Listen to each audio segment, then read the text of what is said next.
She was 44 years old on the morning of February 8, 1587, and she dressed with the precision of someone who understood she would never have another audience this large again. 300 people had assembled in the great hall of Fotheringhay Castle, Northamptonshire, to watch her die. She couldn't stop the execution.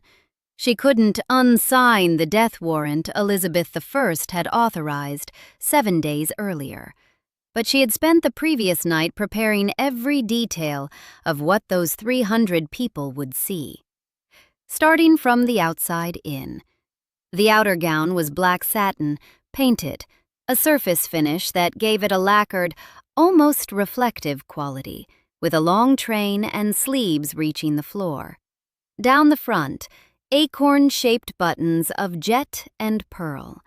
Through the deliberately slashed outer sleeves, half sleeves of purple velvet were visible, a color choice that carried precise social and religious meaning in an era when fabric color was legible as language. Her shoes were Spanish leather, rough side outward. Her stockings were worsted wool in watchet, a pale sky blue, clocked with silver thread at the ankle. Her garters were green silk. Around her neck, she wore a pomander chain and an Agnus Dei, a small disc of pressed wax stamped with the figure of a lamb, a devotional object used in Catholic prayer. A veil of fine lawn, edged with bone lace and bowed out with wire, covered her head. In her hands, a crucifix and a prayer book. At her girdle, 2 rosaries, one of them gold with a golden cross at its end. Robert Wingfield, a gentleman who was present in the Great Hall, left one of the most detailed eyewitness accounts of the day. His narrative was preserved in the British Library's Lansdowne Manuscripts, noted there in Lord Burghley's own handwriting. 8th of February, 1586.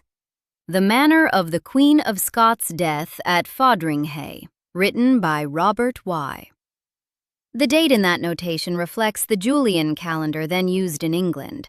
By modern Gregorian convention, the date is February 8, 1587. To every Protestant observer standing in that hall, Mary's black outer ensemble read as the wardrobe of a penitent widow, controlled, somber, deliberately unflamboyant. They had no idea what she was wearing underneath. When Jane Kennedy and Elizabeth Curl, 2 of Mary's ladies-in-waiting, helped her remove the outer gown on the scaffold, the room saw what had been concealed beneath the black satin: a crimson satin bodice, cut low at the back, trimmed with lace. A crimson velvet petticoat. One of the women handed her a pair of crimson sleeves. Every piece of fabric touching her skin was red. Crimson was the liturgical color of martyrdom in the Catholic Church, of saints who had died for their faith, of witnesses who refused to recant. By removing her outer gown in a single choreographed motion, Mary had converted a state execution into a sacrament, or, at least, into the visual vocabulary of one. Without speaking a single word, she told every Catholic who would ever hear this story exactly how she intended her death to be classified. Antonia Fraser, in her 1969 biography, describes the moment. Stripped of her black, she stood in her red petticoat, wearing all red, the liturgical color of martyrdom in the Catholic Church, and she died in it. She apparently found the moment worth a small joke. As her ladies helped her out of the black gown, she smiled and told the room she had never had such grooms before, nor ever put off her clothes before such a company. Her last words, spoken in Latin while kneeling at the block, were, "In manus tuas, Domine, commendo spiritum meum." "Into your hands, Lord, I commend my spirit." This wasn't improvisation. 2 hours past midnight that morning, Mary had been at her desk, completing a letter to Henry III of France. In it, she wrote, "The Catholic faith and the assertion of my God-given right to the English throne are the 2 issues on which I am condemned." That letter now sits in the National Library of Scotland.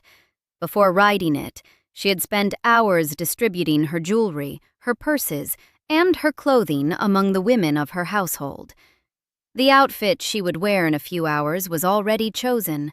Every object she would carry had been selected. She went to the block as a woman who had been planning this moment for longer than the English state realized. The man operating the axe was known as Bull, the public executioner, who had traveled north to Fotheringhay disguised as a serving man, carrying his axe in a trunk, under the personal direction of William Cecil, Lord Burghley. He and his assistant knelt before Mary and asked her forgiveness. She gave it. "I forgive you with all my heart, for now, I hope, you shall make an end of all my troubles." The execution that followed was grotesque. Bull's first blow missed her neck entirely and struck the back of her head. The second severed the neck except for a thin strand of sinew, which he then cut through with the axe blade. When he lifted the head and called, "God save the Queen," the auburn hair in his fist came away from the skull. It was a wig. Her real hair, the hair she had grown through 19 years of English captivity, was short and gray. She had been 24 when first imprisoned by Protestant forces in Scotland, 44 when she died. Wingfield recorded that her face was so transformed by death that few could remember her by her dead face. Cecil's own nephew, standing in the hall, wrote to his uncle afterward that her lips went on moving for a quarter of an hour after the severing. Then Bull moved to remove her garters, a traditional perquisite of the executioner, and found the dog. A small Skye Terrier had been concealed inside Mary's skirts through the entire execution. The animal refused to leave. Pulled free by force, it ran immediately back to the body and lay down in the blood pooled between her head and shoulders.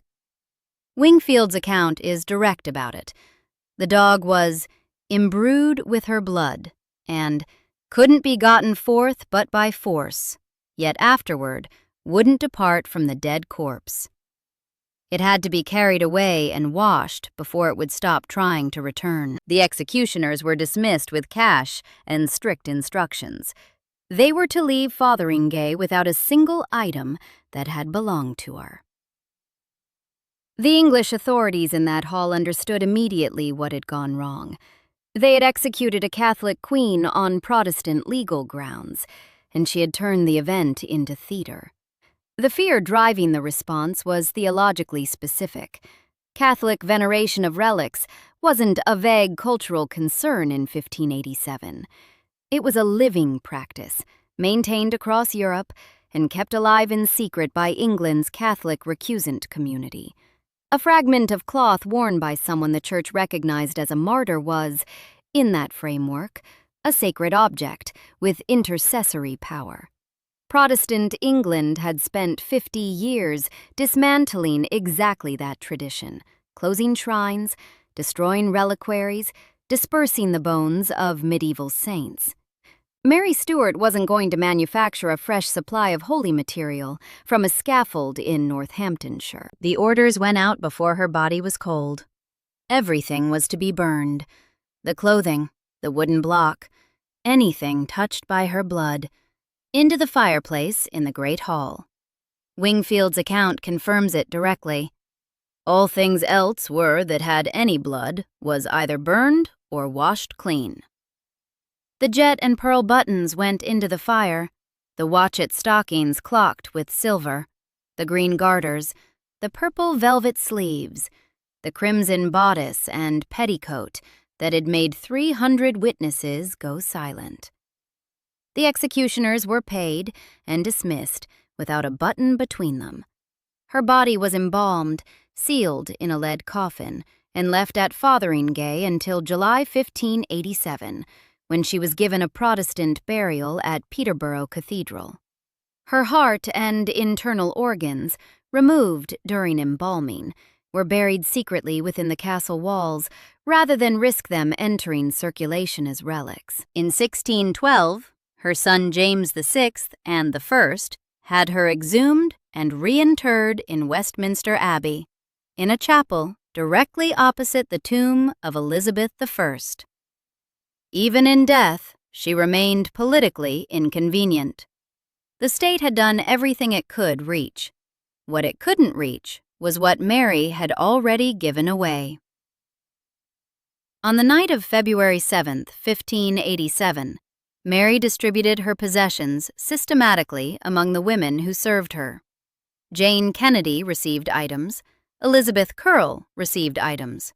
Gilles Mowbray, who had joined Mary's household in 1585 and served through her final years of captivity, received gold bracelets, a crystal jewel set in gold, and a set of gold pomander beads. A pomander bead is a small, hollow sphere of precious metal, designed to be filled with perfumed resin or other aromatic compounds. In the 16th century, they were worn as necklaces or incorporated into prayer beads, functioning as portable scent containers in environments where pleasant smells were a mark of status, and bad air was thought to carry disease. Mary's pomander beads were gold. When scientists at the National Museum of Scotland later analyzed them, they found traces of perfumed resin still sealed inside the hollow spheres, chemically preserved across 4 centuries. Whatever Mary chose to smell like on the morning she was executed is still in there. On the scaffold itself, when Bull moved toward Mary's gold rosary, Jane Kennedy objected aloud. Mary intervened. The executioner would receive money rather than the rosary and the Agnus Dei. The rosary wouldn't change hands on that platform. The destruction order burned what it could reach. It couldn't reach what had already left the building. Gilles Mowbray carried the pomander beads out of Fotheringhay. In the 17th century, one of the clerks of Pennycook, a Scottish family, the name pronounced Pennycook, married Mowbray's granddaughter, and with that marriage came the beads, preserved as a relic of Mary Stuart by people who knew exactly what they held. The clerks kept them for roughly 300 years before they were acquired by the National Museum of Scotland in Edinburgh, where they are held today as part of the collection known as the Pennycook Jewels. They are small objects, irregular gold spheres, the kind that wouldn't stop a visitor in a museum without a label. The label explains that these pomander beads were given by Mary, Queen of Scots, to her lady attendant on the eve of her execution at Fotheringhay.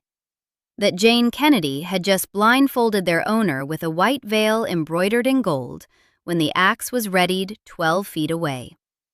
They sat in Mary's hands on February 8, 1587. They are in Edinburgh now. Whatever scent she chose that morning is still in there, sealed in gold, going nowhere. The gold rosary took a different route, one that winds through 2 generations of a family that paid for its Catholic faith in blood, separately from Mary, and because of her. According to Arundel Castle's own historical records, the rosary Mary carried to the scaffold was bequeathed to Anne, Countess of Arundel, wife of Philip Howard, the 13th Earl of Arundel. To understand why this matters requires knowing Philip Howard's father first. Thomas Howard, the 4th Duke of Norfolk, was proposed as Mary's husband in 1569. Though he presented himself publicly as a Protestant, his faith and his ambitions led him into the Rodolphi plot, a Catholic conspiracy to overthrow Elizabeth I, place Mary on the English throne, and restore Catholicism in England. The plot failed. Norfolk was arrested, tried for treason, and executed in 1572.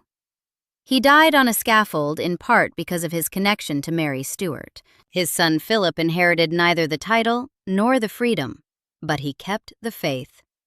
Philip Howard converted openly to Catholicism, was imprisoned in the Tower of London in 1585, and died there in 1595, 10 years later, having refused to convert back to Protestantism in exchange for release. He never saw his son again after his arrest. He never left the Tower alive. In 1970, Pope Paul VI canonized him as one of the 40 martyrs of England and Wales, a saint of the Catholic Church. The rosary the Protestant state had tried to seize from a dying woman on a scaffold in Northamptonshire found its way into the hands of the family of a man executed for wanting to help her, and was kept by the wife of a man who was eventually declared a martyr for the same faith she had worn in crimson to her death. It passed from Anne Howard into the broader family collection and came to rest at Arundel Castle, the Howard family seat in West Sussex, where it remained for over 400 years. Arundel Castle has stood on its site since the 11th century. The Howard family has held it since the 15th. By the early 21st century, the gold rosary was displayed there in a glass case, authenticated, catalogued, described in the castle's records as irreplaceable and worth over £1 million. Not primarily for the gold, for what it was and where it had been. On the night of May 21st, 2021, at 10:30 in the evening, thieves entered the castle through a window. Sussex police received the alarm. Officers arrived within minutes, according to the department's own statement. The thieves were already gone. They had smashed a display case, taken the rosary along with other artifacts, and cleared out before police reached the building. The total estimated value of items stolen exceeded £1 million. In September 2021, a man was arrested in connection with the raid. No reports confirm that any of the stolen artifacts were recovered. The rosary's whereabouts remain unknown. Historians and law enforcement have stated the concern plainly. The historical value of the rosary vastly outweighs its material value. But its material value, the gold itself, is untraceable once melted. A theft crew operating for profit has every reason to destroy a famous object and no reason to hold it. The working assumption, stated publicly in the aftermath of the raid, is that the rosary may no longer exist as an object. It survived the execution at Fotheringhay. It survived the fire that consumed everything else in the Great Hall. It survived the fall of the Duke of Norfolk and the imprisonment of his son and 400 years of political and religious upheaval across the full span of British history, from Elizabeth I to Elizabeth II. 2 world wars, the dissolution of the British Empire, every dynasty from Tudor to Windsor. 434 years. Then a window, a smashed glass case, and 10 minutes somewhere in West Sussex on a May evening in 2021. Robert Beale, the clerk of the Privy Council who had read the death warrant at Fotheringhay, made a sketch of the execution and forwarded it to the Privy Council. It now belongs to the British Library. Wingfield's written account, preserved in the Lansdowne manuscripts under Burghley's handwriting, remains one of the finest primary documents of any Tudor-era event. Because witnesses wrote what they saw within hours, and because those documents survived, the precise record of what Mary wore that day, the jet buttons, the watchet stockings, the green garters, the 2 rosaries, the crimson beneath the black, is recoverable in detail that most 16th century events simply don't allow. Mary had understood that words and objects outlast the people who try to suppress them. Her letter to Henry III named her cause. Her outfit illustrated it. The gold she pressed into Gilles Mowbray's hands the night before was her insurance policy against the fire she knew was coming. She distributed herself, her faith, her statement, her scent, into objects that left Fotheringhay in the hands of loyal women, and into the written record of 300 witnesses who saw exactly what she was wearing when she died. She dressed for posterity. The evidence that she won is in Edinburgh. Small gold spheres, slightly irregular, sealed since the morning of February 8, 1587, still holding traces of whatever perfume she chose for the last day of her life. And at Arundel Castle, there is a display case with an absence in it now, a gap that thieves opened in May 2021, a hole in the record where the rosary used to be. Both facts belong to her legacy, the survival and the loss. She couldn't have predicted the smash and grab, but she understood better than anyone that history is fought over, that the powerful destroy what they can't control, and that the only defense against destruction is scattering your evidence widely enough that no single fire can consume all of it. 400 years of evidence suggests she got that calculation exactly right. Subscribe for more stories like this.